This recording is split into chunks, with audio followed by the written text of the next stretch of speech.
ছদ্মবেশে অভিযান চালাই, কিন্তু আলটিমেটলি আমরা কোনো ব্ল্যাকার খুঁজে পাচ্ছিলাম না, বা হচ্ছে এখানে কোনো প্রবলেমস খুঁজে পাচ্ছিলাম না। যা পাচ্ছিলাম স্ট্রাকচারাল প্রবলেমসগুলো, যেমন হচ্ছে কি আপনার এই প্ল্যাটফর্মটা একটু ঝামেলা আছে, হ্যাঁ একটু উঁচু নিচু, বা হচ্ছে এটা মেরামতের কিছু জায়গা আছে, মেরামত করা উচিত। তারপর সাথে করে হচ্ছে কি দেখা গেছে যে মানুষের সিলেটের মানুষ আসলে ট্রেনে অত বেশি যাতায়াত করতে চায় না, যা বুঝলাম। তারা বলছে, আমরা নাকি অনেকের কাছ থেকে শুনলাম, বাইরে গিয়ে শুনলাম, শহরে গিয়ে শুনলাম, তারা নাকি ট্রেনে যাতায়াতের চাইতে বাসে বা হচ্ছে প্লেনে যাতায়াত করতে বেশি স্বাচ্ছন্দ্য বোধ করে। তো তারপর কিছু শহরের মধ্যে কিছু জায়গায় মানে সার্চ নিয়ে জানলাম যে সিলেটের নাকি হচ্ছে কি টিকিটগুলো কাউন্টারের আশেপাশে বিক্রি হয় না, বিক্রি হয় বড় বড় রেস্টুরেন্টে, হ্যাঁ, বা হচ্ছে বড় বড় কোনো দোকানে যেগুলো শহরের মধ্যে আছে, এরকম কিছু কিছু জায়গাতে। যদিও ওইখানে রেট, মানে সরি রেট বলবো না, মানে ওইখানে খোঁজ খবর নেওয়া বা অভিযান চালানো আমার দ্বারা পসিবল না।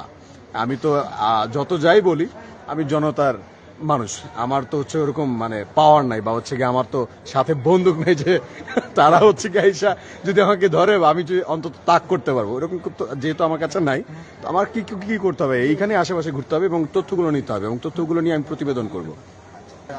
হ্যাঁ, আজকে সারাদিনের পর আমরা এই রাতের বেলা ঠিক যাব, ঢাকায় ফিরে যাব। এর আগ মুহূর্তে একজনকে পেলাম, এবং সেই ব্যক্তি যদি হচ্ছে তাকে নানা রকম ভাবে জিজ্ঞাসাবাদ করা হয়েছে, এবং আমাদের অনেকগুলো লাইভ আছে, আপনারা দেখতে পারবেন।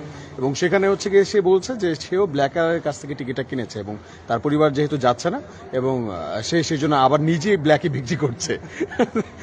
ব্ল্যাকারদের কাছ থেকে কিনে ব্ল্যাকারের মতো করে বিক্রি করা, 320 টাকার টিকিট 500 টাকা বিক্রি করছিল। দেন আমাদের টিম হচ্ছে তাকে ধরে, এবং দেখা যায় যে তাকে জিজ্ঞাসাবাদ করার পর হচ্ছে এখানে যারা রেল স্টেশন মাস্টার সাহেবের কাছে নিয়ে যায়, এবং তিনি হচ্ছে টোটাল ইনভেস্টিগেশনের মতো তিনি দেখেন, এবং সেখানে গিয়ে জানা যায় যে যেই টিকিটগুলো উনি কিনেছে সেই টিকিটগুলো হচ্ছে এখানে যে বুকিং মাস্টার সাহেব, তিনি এনআইডি কার্ড ছাড়া, নাম ছাড়া টিকিটটা পারচেস করে দিয়েছেন। মানে হচ্ছে আমরা জানতে চেয়েছি যে প্রতিদিন এরকম কতজন মানুষকে হচ্ছে এনআইডি কার্ড ছাড়া এবং নাম ছাড়া তারা হচ্ছে টিকিটগুলো দিয়ে দেয়। তো এটা তো বুঝতে পারছেন, এনআইডি কার্ড যার ভ্রমণ তার, এই কথা যেহেতু এখন রুলস হয়ে গেছে, তো সেখানে ভিতরে কমলাপুর মানে কি বলছি, কমলাপুর চলে আসছে, সরি, সিলেট রেল স্টেশনের ভেতরে, এবং দায়িত্বরত কর্মকর্তারা এই কাজগুলো করছে, এবং সেটা আজকে হাতে নাতে প্রমাণ হয়েছে এবং দেখেছেন। এবং আমরা অতি দ্রুত তারা কেন এই কাজগুলো করছে এবং এর বিরুদ্ধে হচ্ছে কি কি স্টেপ নেওয়া যায়, পদক্ষেপ নেওয়া যায়, আমরা কর্তৃপক্ষের কাছে আমরা হচ্ছে গিয়ে জাস্টিস চাচ্ছি। এবং যে ব্যক্তি হচ্ছে গিয়ে এখন পুলিশ কাস্টাডিতে আছে, এবং তারা তাকে জিজ্ঞাসাবাদ করবে। যদি আমি এটাই বলবো যে কোনো মানুষ, উনি যেহেতু বলছে যে উনি সাধারণ পাবলিক, উনি প্রতারিত হয়েছেন, তবে আমি এটাই বলবো যদি উনি ব্ল্যাকার হয়ে থাকে, দৃষ্টান্তমূলক শাস্তি হোক, এবং যদি কোনোভাবে প্রতারিত হয় তাহলে মানব দৃষ্টিকোণ থেকে একটা ছোটখাটো শাস্তি হলেও তাকে দিক, এবং তাকে ছেড়ে দিক। এবং এটা শুধু বলবো না ওই লোকের দোষটা হচ্ছে এখানকার যারা আমরা সিভিক সেন্স ডেভেলপ করতে পারি নাই, যারা হচ্ছে এখানে কর্মচারী যারা আছেন, তারা সিভিক সেন্সটা ঠিকভাবে ডেভেলপ করতে পারে নাই বিধায় আজকে এই লোকটাকে কিন্তু ব্ল্যাকে টিকিট কাটতে হয়েছে। হয়তোবা, আমি জানি না, এটা তদন্ত পরে বের হয়ে আসবে আশা রাখি। এখন সবকিছু একদম স্ট্রংলি বলা যায় না, যেহেতু এখন পুলিশ প্রশাসনের হাতেও নেই, এখন ওটা তাদের দায়িত্ব।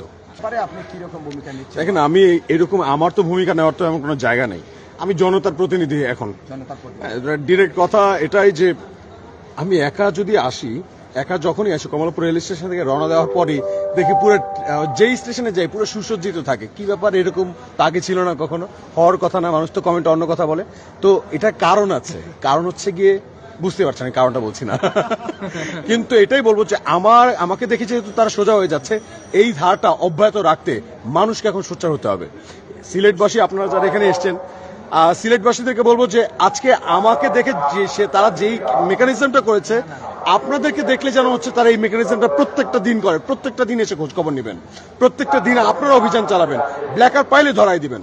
ঠিক আছে, আপনারা যদি সচেতন হন কোনোভাবে, তাহলে কারো বাবার সাধ্য নাই, ঠিক আছে, আপনাকে দমন করবে, ব্ল্যাকারদের মাথা চাড়া দিবে, ব্ল্যাকার আমার সাধারণ মানুষের ক্ষতি করবে, এটা কারো কোনো সাধ্য নাই।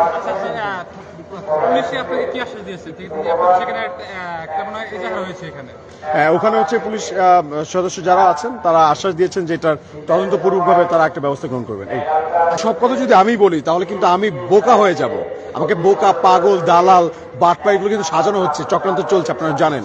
তো আমার মনে হয় জনগণের এখন কথা বলার সময় হয়েছে, সবাই মিলে কথা বলুক, একটা একটা করে ধরুক, একটা একটা করে সাইজ করুক, এছাড়া কোনো কথা নাই। ঢাকায় তো আপনার বিভিন্ন স্লোগান ছিল, ঢাকায় আপনার বিভিন্ন বিভিন্ন স্লোগানে কিন্তু পাবেন বিভিন্নভাবে আপনাদের জি।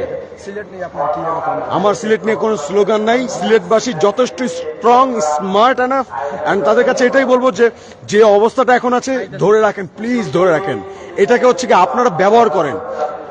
আমাকে যে হচ্ছে অংশীজন কমিটিতে মনিটরিং এর দায়িত্ব দেওয়া হয়েছে, আমাকে কিন্তু কোনো চাকরি দেয় নাই, স্বেচ্ছা। আমার যারা বন্ধুরা আছে তারা এখানে আসছে আমাদের নিজেদের পকেট টাকা খরচ করে আসতেছে, সিলেটবাসীর জন্য আসছে আজকে। তো সিলেটবাসী যদি হচ্ছে কি নিজের দায়িত্ববোধের জায়গা থেকে তারা যদি নিজেরা জাগে, নিজেরা কথা বলে, এবং আমাকে যেই মানে সক্ষমতা দেওয়া হয়েছে, পাওয়ারটা দেওয়া হয়েছে, এই পাওয়ারটা যেন সিলেটবাসীরা ভালোভাবে ইউজ করে। ঠিক আছে, এটাই বলবো, তারা যেন সবাই মিলে এই পাওয়ারটা ইউজ করে। এবং আজকে যেহেতু অভিযোগ জানানোর জায়গা আছে, আমাদের অভিযোগটা জানাক, সমস্যার সমাধান হোক, প্রত্যেকটা মানুষ সুবিচার পাক। এবং এটাই বলবো যে জনতার সংগ্রাম চলছে, চলবে।